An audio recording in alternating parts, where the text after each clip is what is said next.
Good evening.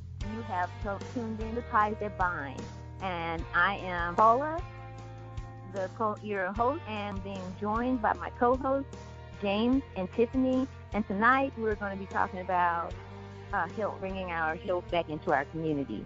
And when I say community, that's anybody who's listening.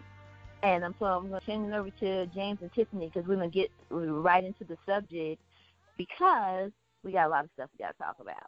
So I'm going to turn it over to James or to Tiffany. Me first? Okay. Hello, everybody. Hello, family. Good evening or good morning, noon, and night, depending on what time you're listening to us. Yes. My name is Tiffany, and I'm known as the strategist, and I am here to help bring building blocks to us as a family so we can build our family up as our single unit and also out to the community at large. James? Yes, I do.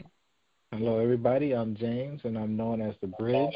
And basically what I want to do is kind of bridge the gap between everybody when it comes to different subjects from where we are now to where we want to be and how we can kind of meet in the middle and move forward with what we need to do. So I got tongue-tied. Amen. I agree with that wholeheartedly. So, as I said, today we're continuing with a subject that we started. I think we started it last year. Wasn't it like October last year, Tiffany? And I believe so. Yeah. And so what we were talking about was the healing in our community, where there is from one spectrum to the other. So in that tonight we're going to be talking about I want to say obesity, or it's not just obesity. I want to talk about the state of our body and the foods and things that we have to talk about. So I went online and got some statistics, and this is stuff that I have been. We talk about this all the time, so I'm talking about it all the time, especially this subject. So sometimes that you all will have to ask questions because I may go over. I may say something that I did not qualify or that I didn't make sure that the listener actually got it. Mm-hmm. Yes. Okay. Mm-hmm. And so my goal is I have been watching, and they hate because I watch it, but it's very interesting to me. I have been watching this show, and it's called My 600-Pound Life. And it's been going on for a few years. I went to start looking at the when they started recording this, and it was like in 2000, I think it was 2011 was the latest date that I saw, and it was like no repeat. Close to 10 years. Huh? I said it's been close to 10 years. Yeah, mm-hmm. and there were no repeats, and then from one point it started. There was My 600-Pound Life, and they were like they had started getting from 598 to 575, and then all of a sudden I started getting into the documentaries where they were like 800 and 900 pounds. The last person I saw, he was 900 and some odd pounds. I'm just like, oh my God! And so mm-hmm. this is why, and I talk about it because I have been studying about. I have MS, and I don't know whether I have said this to you all or not.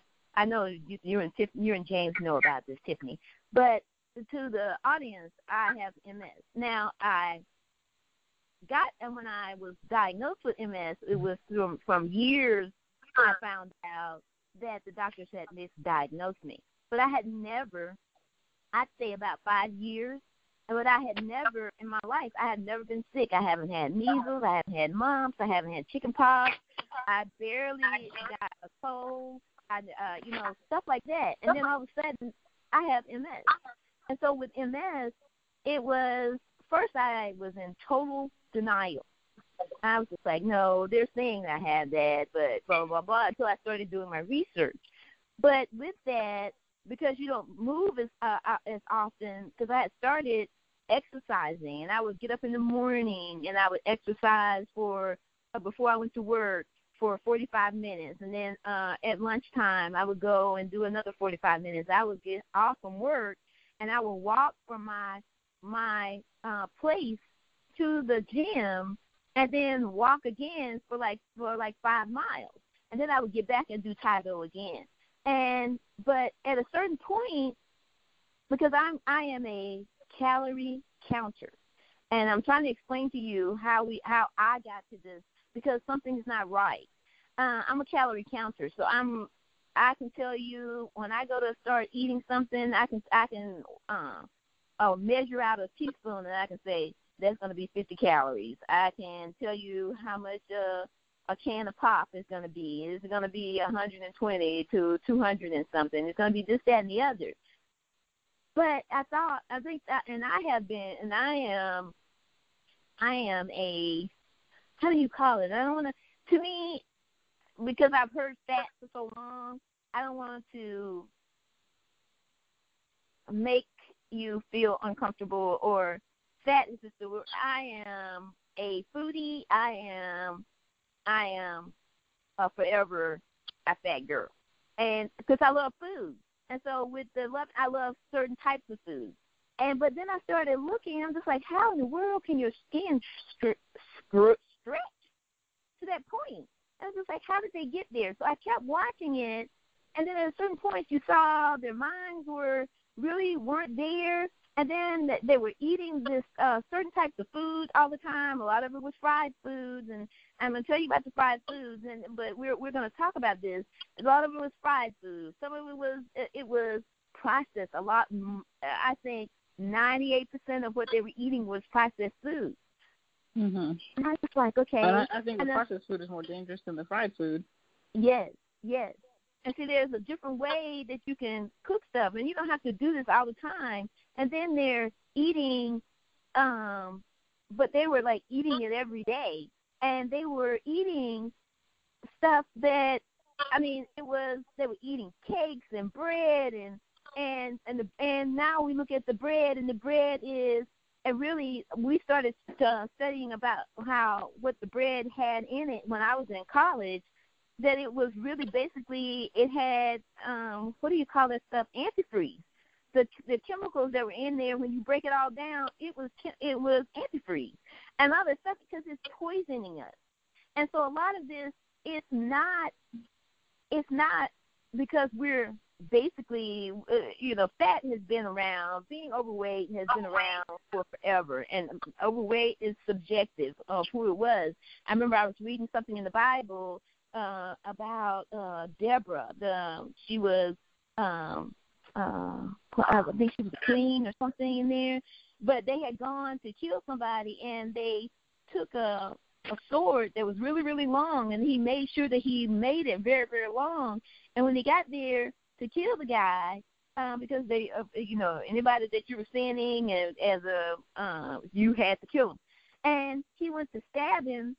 And he stabbed him to kill him, and they didn't say stab. He stuck the sword in to the point of the handle, and he couldn't get it back out. And he was just like, oh, my God. And no one talked about that.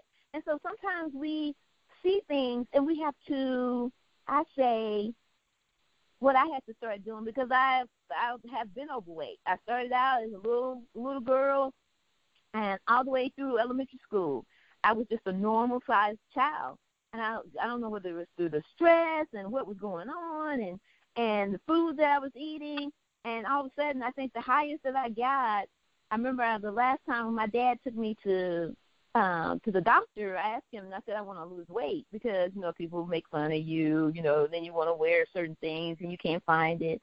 And the doctor put me on the scale, and I was at 298. But then when you get to the point where you're 500 and something pounds, and you think, oh, I haven't weighed 500 pounds in a long time, and I'm just like, oh my God, what is going on? And so that is why I started doing the testing, doing the research to find out. And we are, not only is America, we rank number 12, I think. And I'll put this stuff on the line. I know I keep telling you guys this, but I made sure I downloaded it, and I'll tell you where I got it from, and I'll give you all the stats. But it's these things, you're you're getting larger and larger. I don't know whether it's because we're so busy that we don't pay attention to ourselves. I don't know whether it's. I know the majority of it is this food, because we're eating empty calories. And so the last one I said, and I'm gonna give you all a chance to talk about this. I heard Dr. Now, we call him Dr. Now because his name is so long. The doctor that gives them the surgery because they can't stop eating because they're addicted. Like people are addicted to cigarettes and addicted to opioids, and I mean they're literally addicted. And he said, "You are the man weighed." This is the last one I just saw this Friday. He weighed 898 pounds, and he says you're at the point of dying. He said, but we're going to have to get you in the hospital. He said, I just came back with all the tests that you ran on you. He said, you're anemic. He said, these calories, you're basically eating empty calories. And so that's where I want to start at with the what we're eating today that is killing us. So I'm going to turn it over to you all so you all can have something to say because, I'll be talking. So I agree that obesity is definitely a huge problem. And for my part, I've been the past couple of years, following the keto way of eating. And I don't like to call it a diet because it really isn't a diet. It's just changing the way that you look at food. Yes.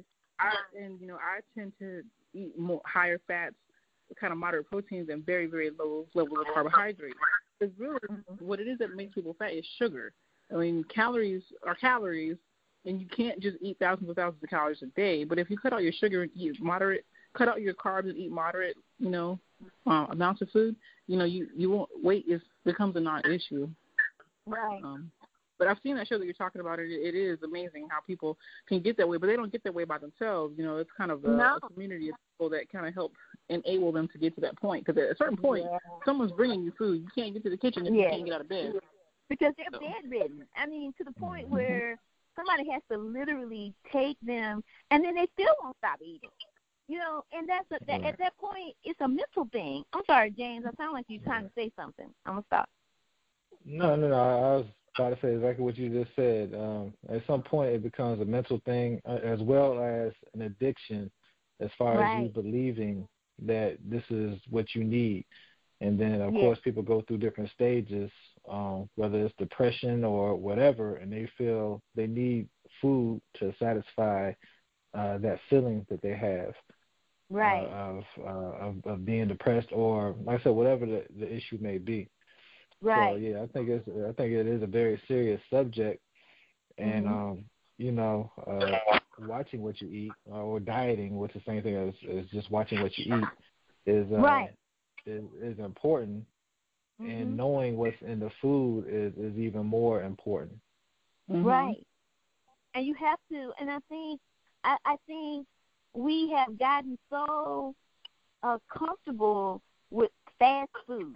Everything has got to be fast. You got to get the food fast. You got to get on the internet. I remember I was sitting there on the internet and just like, and it really was fast, but at that point I needed it to go faster. And then I had to stop, and I was just like, oh, my God, okay, chill out. It's not that serious. You can pick up the phone and you can call.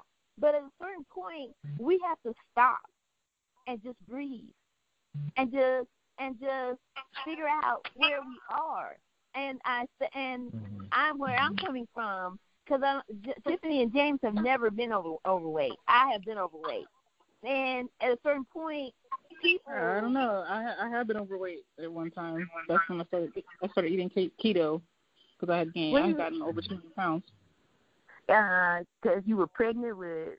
No, Paula, not when I was pregnant. Well, okay, no, this is before I got pregnant. Actually, I spent about a year while we were trying to get pregnant. Because so just to backtrack a little bit, we had our babies through IVF. So one of the things that I was doing I was on hormones and stuff for over a year, and I started getting bigger and bigger and bigger because of the hormones. And of course, I was eating whatever I wanted to eat. When it was all said and done, I got up to almost 220 pounds, and I'm 5'9", almost 5'10". So, that was a lot of weight to be carrying around for me.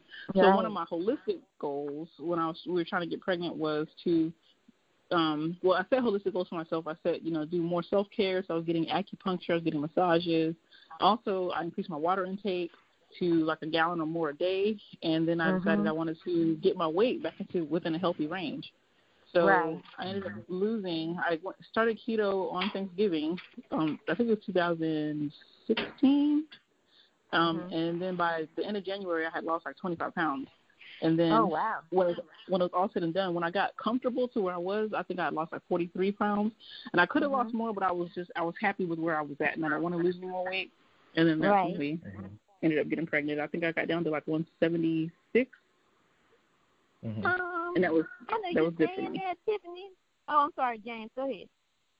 No. There's no argument. I mean, that's what happened. Yeah. No, but I don't see you at no 170 or anything.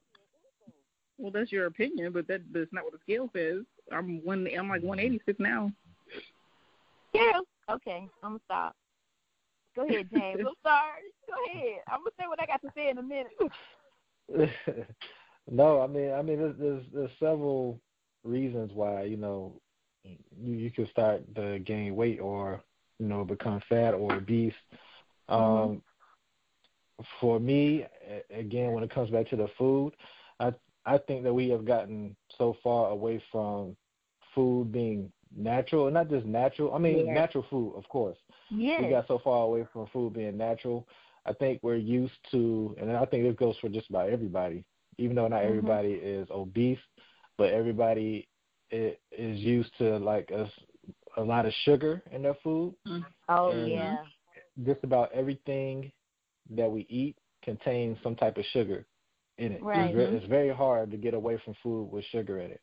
And so what I'm trying to say is basically our taste buds have been overexcited with processed foods and foods that are not natural for so long that when we taste something like lettuce, for a lot of people, lettuce is disgusting. All right? Yeah. Or any type of other natural food is disgusting because your taste buds are used to a certain thing. And I agree with that. And go ahead. I can't cite the study. This is just off the top of from my memory. When I was researching keto, sugar is actually as addictive, if not more addictive, than heroin. Oh, yeah. Because what it does to your body, it causes your synapses to fire. That chemical reaction is more intense and more addictive, like I said, than heroin. So people are very much addicted. And if you look at the obesity rates and when they started to increase, it coincides with the American use of high fructose corn syrup.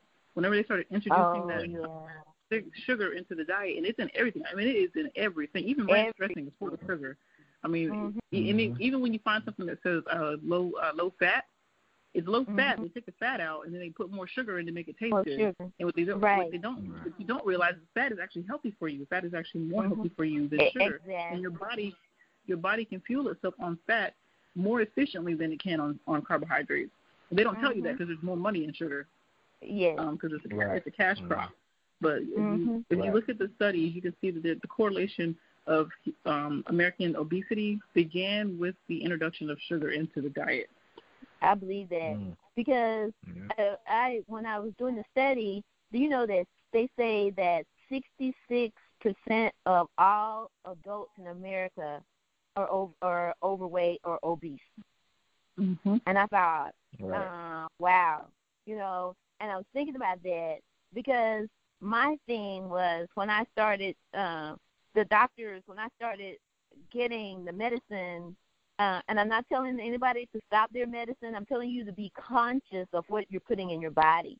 The doctors were giving me stuff, and I would ask questions, and they would get frustrated with me because I asked the question, and I'm just like, but dude, I'm paying you. You should know. That's what you get paid the big bucks for. But then I'm just like, no, I can't wait for them to do that. I'm going to have to do it myself because they weren't telling me anything. And I was in pain. I mean, and this is something I never told anybody for a long, long time. A lot of stuff I keep to myself because I feel like from a child, I would go to my room and close the door. You know, if I was sick, I would sit there and I would use my mind to make myself better, and instead of taking medicine. But I started, and I was just like, something's not right. And they started giving me, because with MS, you take a lot of steroids. You're taking pain medicine. So I stopped. So a lot of that stuff I stopped. And I was just like, for a long time, I was just like, oh my God, I'm in pain. What am I gonna do? What am I gonna do? And something just told me, just drink your water. And then all of a sudden, I was just like, then they were just like, you know, you have your vitamins, you're missing your vitamin D, you're missing this. And I'm just like, for real? I was like, really? And then I started doing a little. I mean, I literally, it took me months, years to find this survey that told you what each medicine that you take, even over-the-counter medicine, takes, as far as vitamins, takes away from your body. And I was just like, oh, my God. So I started doing every medicine that they had given me. It was taking away the vitamin D, and then they were giving me synthetic vitamin D, and they were giving me, I was just like, no, I'm not doing this anymore. And I just started literally praying and then writing stuff down and making sure that I was doing what I had to do. But and then I started looking, and even when I was looking at that show, My 600-Pound Life, the doctors they go and take your stomach out. But guess what? If you don't control yourself, so what is the point? If you've got to control yourself, what is the point of them cutting into your body and taking out your stomach? And I'm just like, what are they doing with the extra skin? What are they doing with that stomach? Guess what? They sell it to somebody else. And so everything is about money. It's about money. And I don't want to get into that. I'm going off the rails. They'll tell me I'm going off the rails. I can hear them breathing, Tiffany breathing, because Tiffany is about keeping things A, B, and C. And see, I'll go from A to Z, then get back to P, and then go to B, and it don't work like that with me. So I am, because Tiffany's a strategizer, James is the bridge. I am the storyteller. I am a talker. So, but these are things that I had to start doing for myself. And I was talking to James, because I was talking to an older man when I was there, and he was telling me it's not what you think it is. What you need to do, he was giving me, it was all natural. And at first I thought, oh, he's just saying that. At first I wasn't going to try it. I was like, yeah, I'm going to try it. I'm going to say something just kept telling me, try it. So I went and bought, everything was organic. I went and bought all the stuff, and I started rubbing it. I have started feeling, I had in my body with MS, it kills your nerve endings. But they say you can't.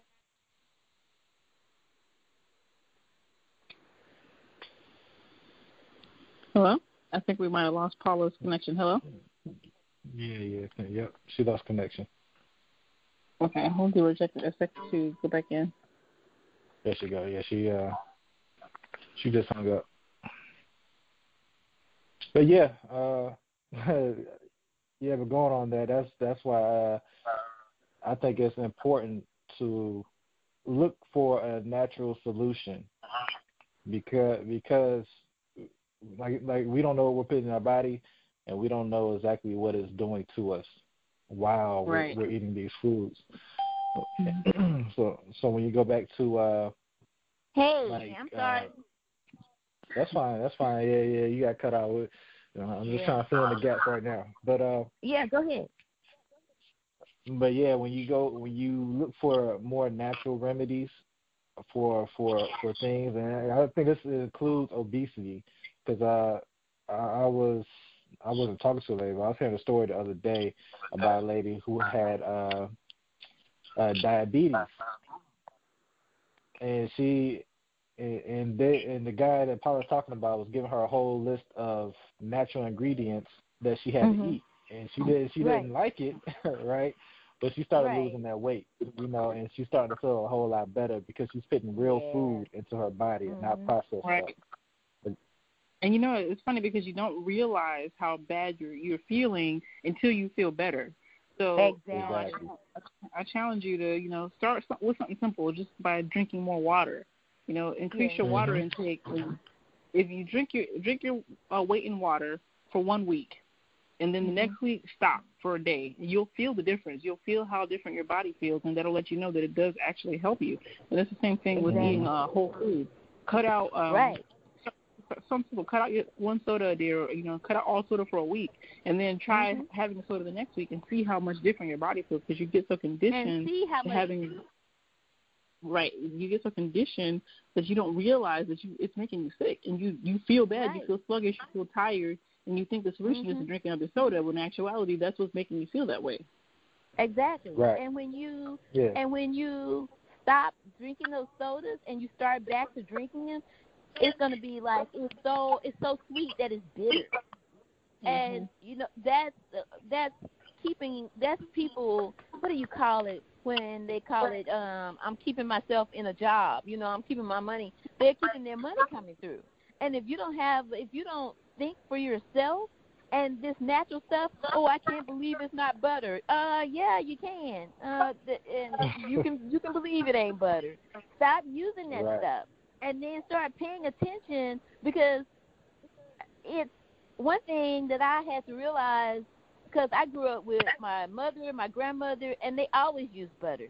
But we always had, I've known my grandmother to make butter and to churn it. And when it comes out, you don't have to put any chemicals in it. You don't have to put any, you don't have to put any color in it. It comes out golden when you because you're churning that fat. And so what you want to do, what I do is I take my butter and turn it into ghee. I take it and reduce it, all the milk solids out of it, and put it into something else. You can put it on your counter and leave it out for months, and it won't go bad. And it's all natural, no chemicals, no nothing. And so my thing is with my being, because like I say, I'm just a hamburger away from being obese. You know what I'm saying? And I have to watch. I don't go and get bigger clothes. I get my clothes my size. When those clothes start to get a little tight and I start to look, my face and stuff starts to look fun, I start paying attention to what I'm doing. I start paying attention when I go to the grocery store, and instead of don't go to the grocery store hungry, go and have your stomach full. You go there and you start reading what you're picking up, making sure that whatever it is that you're trying to buy, that it has that's the first ingredient. Making sure that that 10 things behind it that you can't even pronounce it. That means that that's something that they're putting in there, and it's affecting your body. And I had to. Yeah, I'm sorry. Go ahead. Yeah, one of the I can't remember what show it was. It was something that I heard years and years ago, but it always stuck with me. But one thing, you got to make sure you're getting whole food. Whole food, like food that looks like the original product, as close to the original product as possible. And the best thing for me and what I practice in my household is to only shop the outside of the grocery store. The aisles, that's where all the poison is. If you go down the aisles, that's where all the boxes and the cans and the, made in other countries. Not that there's anything wrong with food made in other countries, but the whole food that's as close as it can possibly be to the original product is on the outskirts of the actual of the commissary or grocery store, wherever you're shopping. That's something that I practice, and it has, number one, saves us a lot of money, because processed food and packaged food is expensive. You think you're getting a discount. Yeah, you think you are. Yeah. They give you 1 million coupons for all that stuff in the middle aisles, but when it's all said and done, you get more for your money if you shop on the outskirts, and you're going to get better quality food for your body. And because you're not gonna be hungry as often. You're getting your vitamins. You're not eating empty calories. And I'm gonna say this because you can get you can start when you start shopping. You need to check these cans. You can get tomatoes. Like I like tomatoes, so they're not in season this year. But I will go and they have these cans built in a certain way, but all you want to see there is all you want to see is tomatoes in your can, and then you want to find out what the can is made of, because this stuff that's another thing that's poisoning your body, and then then they find out that you got gallstones, and then I remember the one of the things that they were telling me, the doctor, I mean, he was really upset. You need to take this. I mean, you've never taken any MS medicine? I said, no, I haven't. And he was just like, this will stop you from having any more lesions. And I had like 20 lesions on my head when it first started. And I'm just like, but it hasn't increased since then. And I said, all I've done was I've changed my diet. I try not to eat, if I eat meat, and I'm not telling you I'm a vegetarian, I'm not a vegan. If I eat meat, if I eat it, I try to eat it like once or twice a week, because it takes your body a little bit longer to process, to break down that meat than it does for you to go and get vegetables and fruit and stuff like that. And now you can't even get fruit that's not. I went and bought some, what was it? What I tell you all it was? Some grapes. And I thought, okay, I didn't think about, because you have to look at the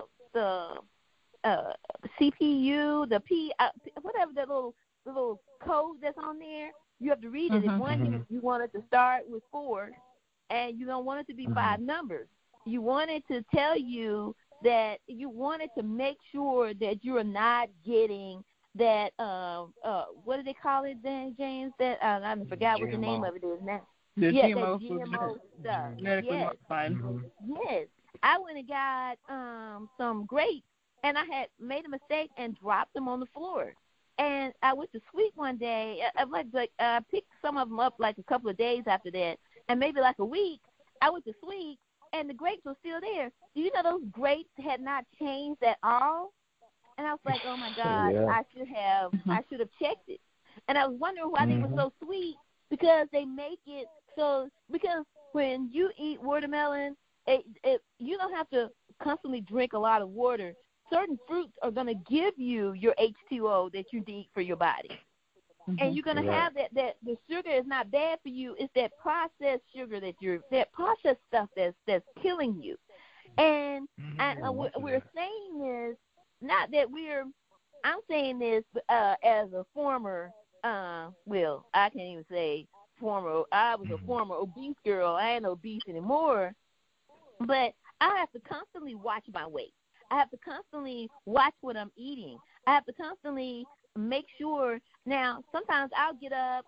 I haven't done it in the last, since I left when we went there for Christmas and I came back. I haven't had that. I think when I first got here, my legs were like weak, and the heat, heat affects me, and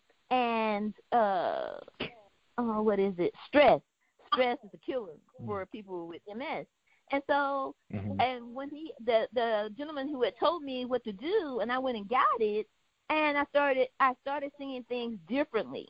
And I would wake up, and sometimes I would just get up and start walking. And I'm just like, okay, whoa. And I would get to the kitchen, and I'm just like, I didn't use anything to help myself walk. And I'm just like, okay.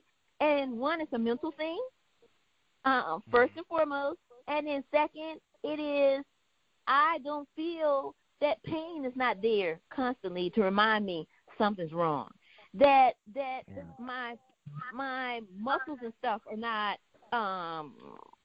stagnant or really I can't move when I want to move like that anymore. I'll get up and just start walking, and then it's my mind will tell me, hey, whoa, chill out.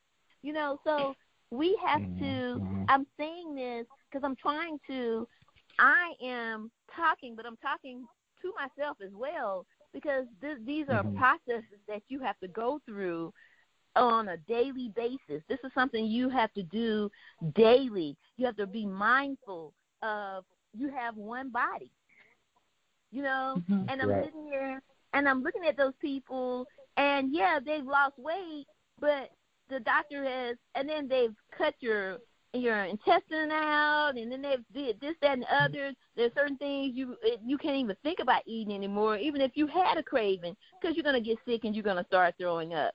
If you can control yourself with them cutting on your body, sticking stuff down in and doing tests on you, and taking stuff out of your body that you need, because if you didn't need it, it wouldn't be there. Then why can't you why can't you, and I'm not saying it's going to be overnight, just take a day and just start thinking about, like Tiffany say, you wake up and you say, hey, I haven't drank. You know what? I was addicted to Mountain Dew, and I didn't know I was addicted to Mountain Dew. I stopped drinking Mountain Dew once, and all of a sudden, and I didn't even think about it. I was just trying to, because there was so many calories. When you start counting your calories and you start knowing, I love Krispy Kreme donuts. I haven't had a Krispy Kreme donut in years, but one donut is 220 calories, you know, and I'm thinking, but when I would eat sugar, when I would go to exercise, my muscles didn't work the way it was supposed to work. It wasn't worth it to me. So certain things I started cutting out. So I started with the Mountain Dew immediately. And all of a sudden I started getting headaches. I'm talking about serious headaches. Like it went for like a week. And all of a sudden, one day I was just like, I was somewhere and I had to do something. I was just like, let me get myself a Mountain Dew. What made me do it? Because I was addicted. I went and got it. All of a sudden, my headache went away. It's just like any other person that does drugs, because you go when you cut some of that stuff out, you're cutting those chemicals out, and then your body starts to go through withdrawals. The same way any addict will have withdrawals. It's the exact same thing. And then you feel like, oh, I need to have it. That's why you see addicts, and you can look at them like, yo, why are you still doing drugs? You know what I'm saying? You look terrible or whatever, but it's because they have that same feeling that you had. They have headaches. They start to feel sick. Some of them throw up, you know, because those chemicals that left out their body, their body is trying to learn how to adjust without those chemicals, and that's exactly what your body is doing. So it sucks when you change your diet like that. It's gonna suck. And I'll be honest, it's gonna suck at first. It's gonna take a bit. It's just what it is. It's gonna be a while, and it's gonna suck because you have to go through that withdrawal period.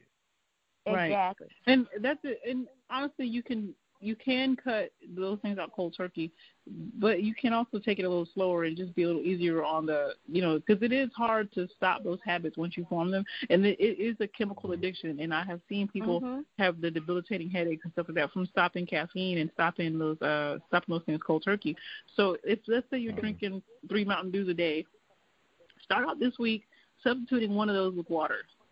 You know, and spend the week doing it. You can step down off of it very gently, and then take maybe 2 or 3 weeks and not have all these withdrawal symptoms, or have them be more manageable. Right, and I agree.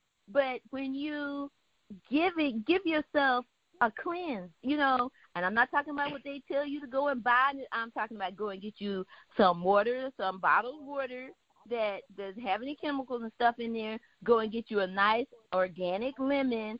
Squeeze it in there and drink that every morning. That's a cleanse. Get you some, what's that, cayenne pepper or something? They were saying that worked. I've never used it, but they say it works to help to cleanse your body.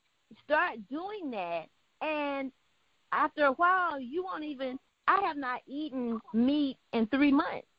And I really have not, you know what I've been eating for the last 3 months? Are grits, and I have to make sure I go and find some organic grits. The grits are sort of like, they almost feel plastic if you don't go and get the organic grits. And so I'm not so sure how well that is. I don't know what they're doing to it, because I remember I grew up on eating grits, and they didn't feel like that after you leave them at night, and then you wake up the next morning and it's hard, and I don't care how you boil it, it doesn't. You have to throw it away. That to me, that's not good. You know. So I remember I was talking to James, and I was just like, I am looking for what do they call it? Egg laying hens. I said, I want to get them when they're like halfway grown. I said, but I want to start doing that. And he was just like, they sell chickens over here. And I was just like, hey, I can do that. You know, because that's what I eat mostly are eggs. Go and get me some oatmeal, go and get this, that, and the other, and just make sure that I have lots of flavor in there. Cheese, and I have to make sure that the cheese is processed in the right way because cheese is a processed food. And it's not like I got a cow and I can go out there and turn it, you know. And so if we don't start doing this when things really start getting bad, because they're going to start getting worse than what they are now. And you're going to need this stuff. You're going to have to know how to do this stuff. Mm-hmm. Yeah. So that's true. I am. Agree. Yeah, I'm listening. No, I was agreeing with you. I agree. That's one of the essential things you need to know is how to produce your own food. Exactly. Especially if things get rough, you know, you might not have a choice.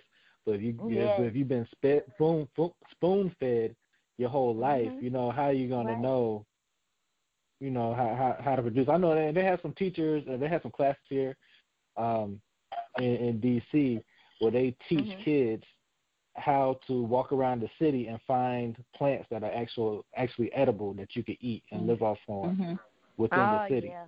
You know. So I mean, there's ways you can do it, but if you don't know, you just don't know. You think it's just another plant.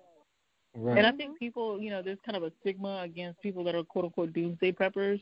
But if nothing else, look back at the past 2 months where we had the government shutdown and people who have a job making a living wage were faced with homelessness, not being able to feed their kids. Most people in America are one or two paychecks away from poverty or homelessness or not being able to eat. So you really have to take this type of stuff seriously and realize that though it's nice to have the convenience of a grocery store, you have to know how to take care of yourself if something should happen and you can't get in there. Exactly. You know, my friends used to call me Ranger Rick when I first came in the military because it doesn't matter what scenario I'm in, I know how to find plants that are edible, and I'm not ashamed to take my headgear off because I'm in the military and go find a blackberry bush and fill it with blackberries so I'm not hungry while I'm out in the woods. Exactly. Because I know how to find food that's edible. You know, I know how to find plants that are edible, and it's a valuable skill to know how to identify food because you can get yourself in trouble as well eating things that look like something that's edible, but then you end up poisoning yourself. So having that base knowledge is very important. How to start a fire, how to find water. You know, those are things that people laugh at it and scoff at it, but if you learn nothing from these past couple of weeks, learn that it can happen. It can happen very quickly, and hunger hurts. You don't want to be hungry. Right. Know how to feed yourself if you need to.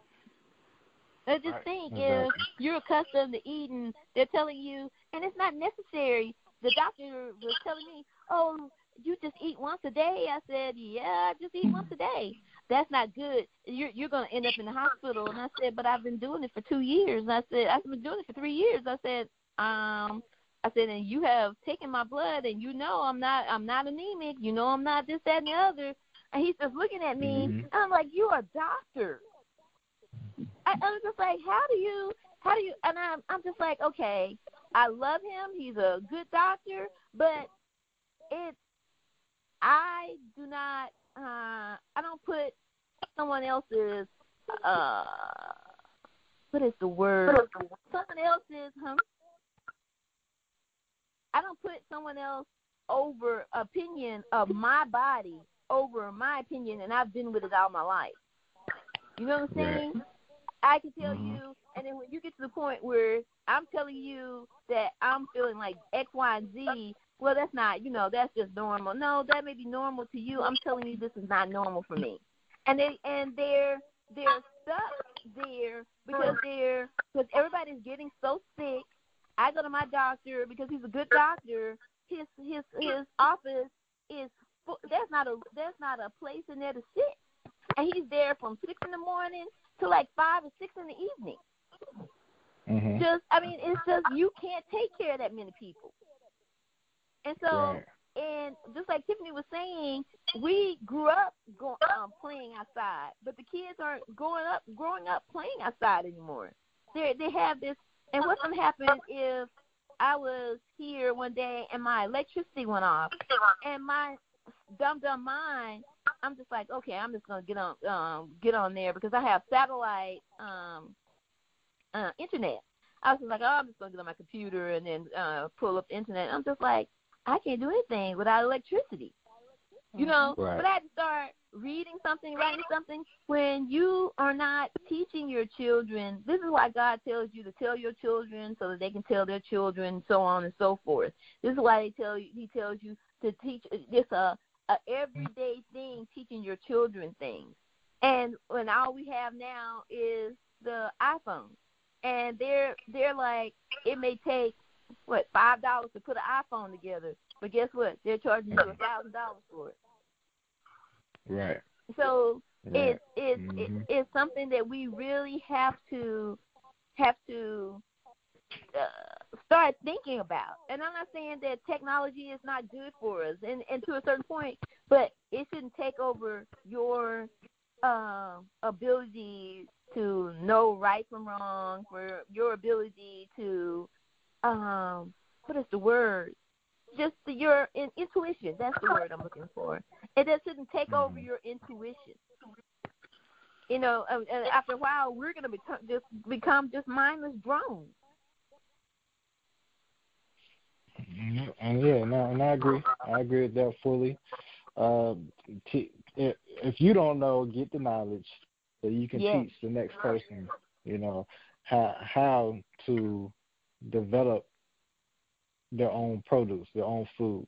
It's very, very important, very, very important to do that, because that's my whole dream, you know, is to have a community, you know, where we have our own farm within that community, and you know, everybody can rely on each other in that manner. As far as, we don't need to do this, we don't need any outside influences. Everything we need is right here. Right. And if you go back and listen to, if you're listening to our podcast, you can go back to the Healing Our Community Part 1, and we actually cover that in great detail about how easily you can start to become self-sufficient as far as producing your own whole healthy food. You don't have to start out producing all the food you need for the year. You can start out really small. You know, just start a tomato garden, or, you know, it's something that it doesn't have to be daunting. Yes, and I agree. Right, exactly. You know, I was reading in there, and they were saying like it's the American, like the American Somalians, and they were saying that they are like 76% obese, and they said, but they started because when the people went over there and started teaching them, they knew how to eat, how to telling them, you don't need to eat raw food. You can fry this food. You can do this X, Y, Z. You can do it this way. And then from that point forward, they started getting bigger and bigger and bigger and bigger.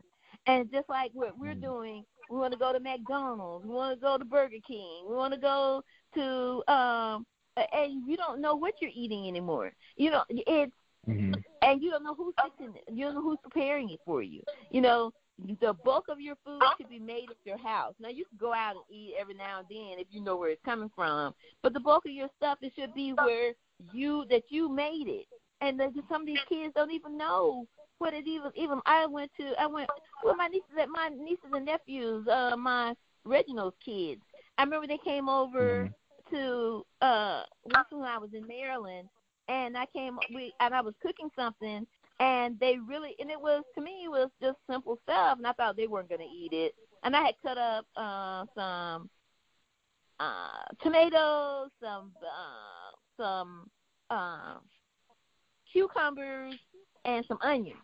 And I made it with apple cider vinegar and some honey and something else. I took it and put it in the oven, and so it can all just marinate together. And the next day, when I cooked dinner, I put that on the side of the plate. And they were just like, first they didn't want to eat it, and then they were just like, that's like music on my tongue. That's like, I want some more, and I want some more. But they're not accustomed to it. And so we were in there, we were cooking, and they wanted to help me cook. I said, okay, you need 1/4 of a cup. And they were old enough to know this.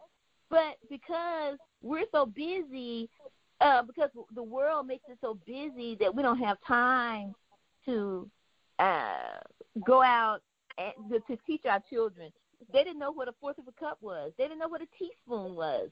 I was just like, okay, and I have to teach them what the fourth is, and I'm just like, okay, it's on the, okay, then I had to show it's on the cup. I said, after a while, I said, you'll be able to look at it and know that it's a fourth of a cup. I said, but for now, you have to do it like this. And that's what we have to, and this is what, and I feel like I'm an aunt. I don't have any children of my own. That's what my goal is there to do. You understand what I'm saying? And I think that we, as people, we have gotten away from, what is the word? Getting with each other. Forsake not the assembling of yourselves together. We have forsaken that. And now we got a whole generation. I was watching the television the other day, and the man was saying, well, you need to go and do this. Did you do so-and-so? And the child never got off of the phone. I'm just like, why you thought? I was like, you should have. Do you not see this child has been on the phone, on there texting or doing whatever since you started talking to her that morning? Here it is, it's nightfall, and he's still doing the same thing. And I bet if you ask them how to hold a conversation, they can't hold a conversation with you because guess what? You haven't taught them. Well, that's true for diet as well as everything else. If you don't, if they're not exposed to it. But it's very true that, people have to work, and it's hard to survive these days. And it's hard for, there was a time where it was easy for one parent to stay home and the family could survive. It's not like that for most families anymore. So it's very difficult. Exactly. You have to make that time to teach your children, how to make a meal, how to boil water. It's not something that they're going to. It's not innate, and if you don't ever take the time to show them, they won't know. And then you'll have a bunch of 20, 30-year-olds that you can't get out of your house, or that don't know how to do anything for themselves. They're living off of pizza and, Grubhub. That's how they're getting their meals. If you don't ever take the time to teach them how to do it. Yeah, they'll be on my 600-pound life. And, I mean, I'm not making fun of them, but they are where they are. And it got to a point they couldn't help to where they are, and they didn't know any better. And then somebody had to go in, and then even when they went to the doctor, I need them to figure out so I won't have to eat so much. But and the doctor had to tell them, you're still going to have to cut back on what you're eating. I need you to lose 100 pounds. That's impossible. And I'm just like, you weigh 700 pounds. If you cut back and you start eating 1,200 calories a month, in a month you're gonna lose that. I mean, but they don't. We take things for granted, and I can say because I had that opportunity to be there with them. They can say they know how to do that, and I had that. Put that time to spend with them. And that was where you were talking about last year. What was it, in October or whatever, this last episode that we're talking about, and when we were saying having multi-general homes. Yeah, multi-generational homes. Yeah. And some of this stuff, it will help people sitting at the table instead of you going in there and sitting in front of the TV and mindlessly eating.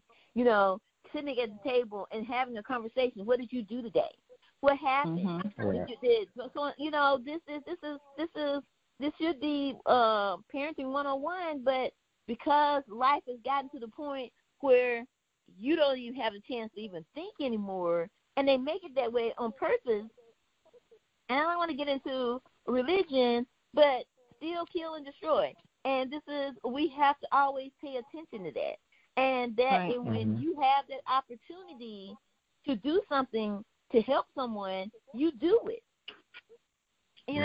And even you can't say you're fat, you need to lose some weight. Well, guess what? They need some help at this point because you help them to get to that point where they are. Right. When they're going. Go ahead. I was gonna say we ought to take the time now to start giving people some tools to help make this realize this for themselves. So we already talked about kind of simple things like maybe substituting. If you drink, like I said, if you're drinking 3 Mountain Dews a day, try substituting 1 a day for a week, and then next week substitute 2 a day with water for a week, and just continue doing that. Another thing, and this is something that we started practicing in our household here, is we started cooking dinner as a family, and I mean all 3 of us, my husband, myself, and our baby. We bring her in the kitchen. She's too little to help us. We bring her in the kitchen with us. We play music. She's sitting right, and she's watching us, and we cook together, and then we all sit down as a family and we eat together. Because for one, it's quality time. You spend time with your family, and it's showing her the skill of preparing a meal. Like, it's a skill, and you have to teach it. That's right. Yes, and I agree, and that's what I'm saying.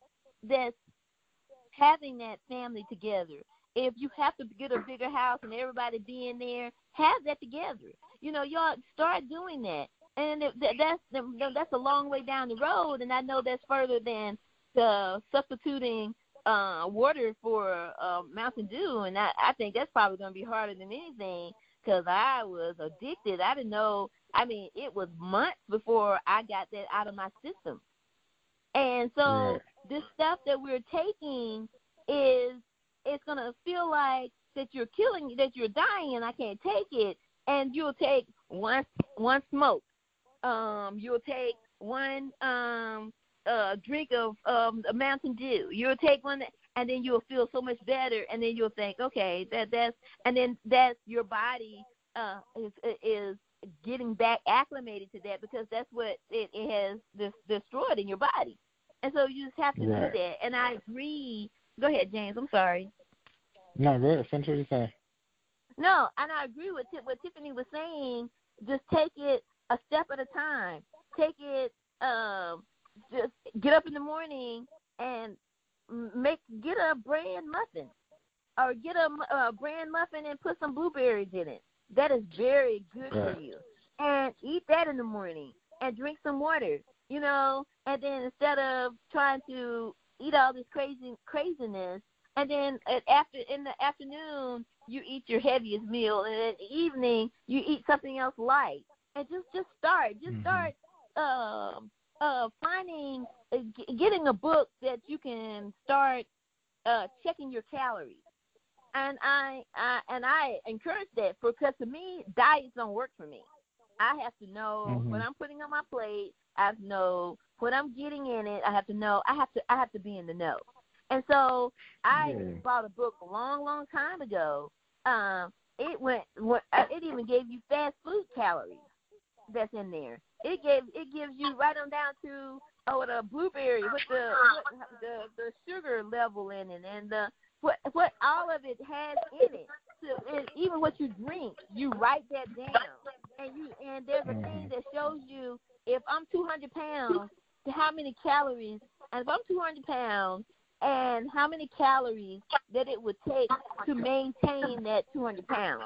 And if you want to eat, if you want to cut out, and it's time for us, because it's 34, I've been on 34 minutes, it's time for us to get off the line, but go and get those calorie counting books that shows you how much sugar is in things, and when you go out and eat, what's the best places to go, and things like that. And we're going to continue to talk about this because summertime is coming, but I could care less about getting a bikini.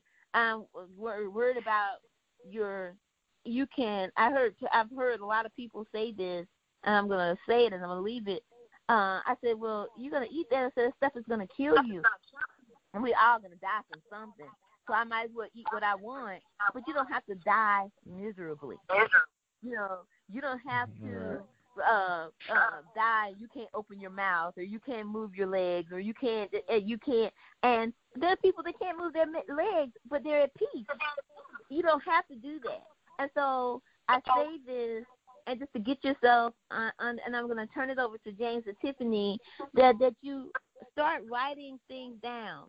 Write the vision and make it plain, and I guarantee you it will work. And I'm going to turn it over to you guys for last words.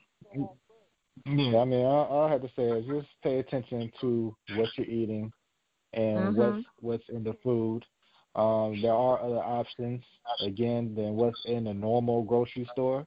Try to find Mhm. you a place, a whole food store, a place that's more holistic when it comes to eating natural food. All right, Yes. so that's something that you can pay attention to. That's all I really wanted to Mhm. say. Yes, I agree. Okay, I just wanted to just say that I thought this was a good, insightful conversation. And there's a lot of things that you can do starting small. I want to give you guys one app that I personally use. I'm not getting any kickbacks from this. This is just something that helped me, and I think maybe Mhm. it'll help somebody else. It's called Right. MyFitnessPal. MyFitnessPal. And it's an Okay. application that you can download on your phone, iOS, or whatever the other ones, the lesser ones are. You can download that app on your phone. You can Mhm. calculate all your physical activity into, convert Yes. that into calories or calorie deductions. You can track your Mhm. water intake. You can look up your food, and it does include restaurants as well. So if you're eating something off of a common menu item, you can look it up by the restaurant, and that'll help you to Mm-hmm. track what it is you're putting in your body. Yes. To me, keeping a food journal, I will never do that because that's just Yes. not me. I'm not going to walk around with a notebook and write stuff down.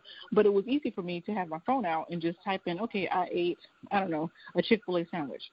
I can, Mhm. choose that item, Mm-hmm. or it would automatically put it into my meal for my meal counter for the week, for the day. Mhm. Show Mhm. all my macros, my calories, and all that stuff. I never count Mm-hmm. calories. I count macros. It's a little Yeah. bit different, but same thing. It's just something that you can use, and like I said, it will also calculate your physical activity, especially if you have like an Apple Watch Yes. or a Samsung Watch. It'll Mhm. subtract your physical activity from your caloric intake, so it'll let you Yes. know like what exercise is doing to help you burn off the extra calories.